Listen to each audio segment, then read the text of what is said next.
2 teenagers were shot and killed and 4 others wounded in a shooting incident in Westbury, Johannesburg earlier today. According to police preliminary reports, suggest that the shooting was gang-related. The police in Sophia Town responded to a shooting incident in Westbury on the 21st of October 2025, where 6 teenagers were shot dead.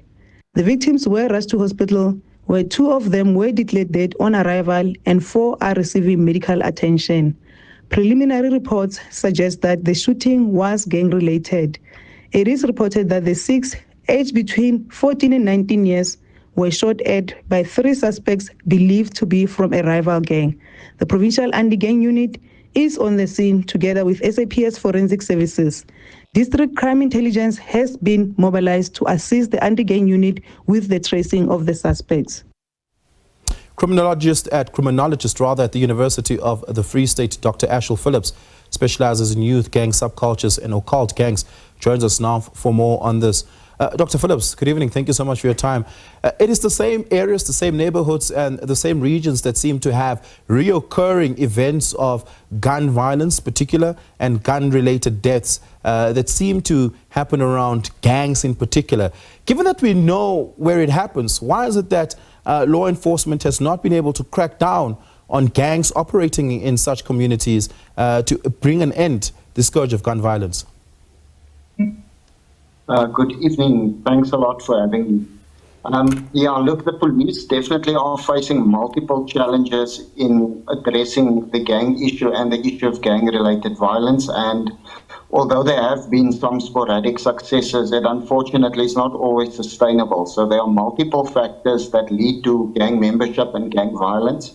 And the police tend to take a reactive response rather than a preventative one. So in other words, reacting after an event or a shooting or a violent-related incident has occurred. So preventing it definitely from that angle is going to be really impossible. Let's talk about teenagers, particularly as early and new recruits into gangs. What is it? What's the attraction and the allure for teenagers to get into gangs and to take up gun violence, as we've seen play out in Westbury? The typical age for gang membership usually is between 12 and about 24 years. And there, as I said previously, are multiple risk factors. So the key ones would definitely be absent male figures or absent father figures. So older members within these gangs then immediately start filling a dominant male role in the lives of these youth, and they are then seen as role models. They are hero worship. There's valor and honor related to it. They definitely feel a state of belonging and respect that sometimes may be absent from school or from the family or community. They definitely within the gang have access to material wealth, which they otherwise would not have due to issues of youth unemployment and poverty. And then there are multiple other factors which range from academic failure to deviant peer affiliation, generational gang membership within families. So it's really a multi-dimensional aspect, that lead young people to join in gangs. If we were to, cut the umbilical cord that seems to be the recruiting pipeline for young people, particularly early teens, into gangsterism, what would be the lowest hanging fruit for us to be attacked collectively to ensure that fewer young boys go into gangsterism? You've mentioned a number of things there, and different parts of society as that plays or feeds into this: the home, the school, the community, the family structure. Collectively, where would we begin, and what would be the easiest?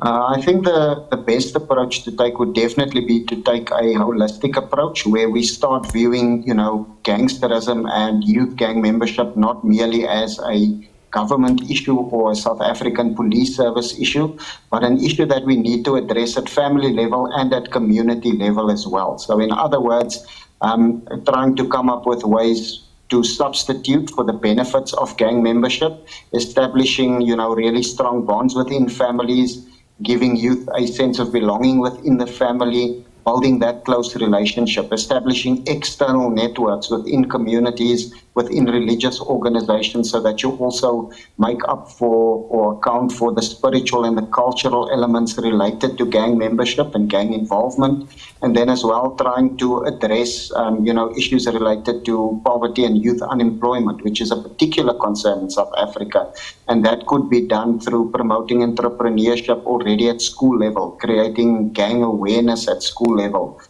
so that youth know what exactly it is that they are getting themselves into even before they become initiated into the gang, because once that happens, it becomes extremely difficult to get them out again. What's the youngest age at which we begin to speak to children about gangsterism? Because if you say someone at the age of 12 are eligible for recruitment into gangs, it means that a child in grade 6 or 7 of primary school is already a target. Unfortunately, yeah, that's the reality that we live in. So where the typical age is between 12 and 24 years, you do get young people as young as 6, 7 or 8 years that are already recruited into gangs. And, unfortunately, a lot of the time, young people are an easy scapegoat for gang members and specifically gang leaders, as they are usually used as hitmen or they are used as drug mules.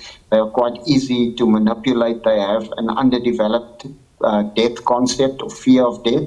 And a lot of the times these young people are so desperate, due to poverty and unemployment, especially within the family, that they are willing to do close to anything if it means extending your survival, or meeting material needs. Talk to me about some of the dangerous practices that teenagers get involved in gangs and gang culture. I think the most dangerous would also be the most common one, where they would get involved in murder, usually sexual offences which involve rape.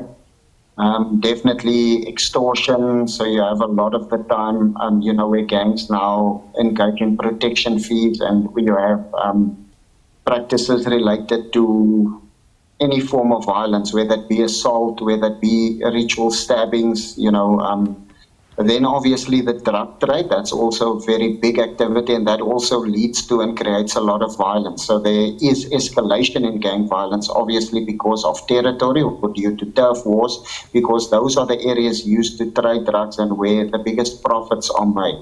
So unfortunately, in our case, what we tend to do is we tend to address it at the lowest levels, but we don't really dismantle the gang as a unit. So we don't really get to the middlemen or higher ups. We don't dismantle the organized criminal trade, whether it be in human trafficking or in drug trafficking. And then obviously, a lot of the time there are spiritual and cultural components to gangs as well, and very few, if any, rehabilitation or prevention programs also address gangs from that angle.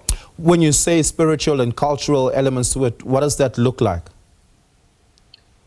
Look, what you usually would have happening is that, a contemporary development is that gangs are actually starting to incorporate elements of demon or devil worship, and then practices related to the use of muti or traditional African medicine. This is used to further their criminal activity, but also in certain instances it has been reported to be used to evade arrest, to have success in court cases, to avoid convictions and that sort of thing. So that again opens up gangs to the trade in organ harvesting and organ trafficking, but then obviously it also links to muti murder.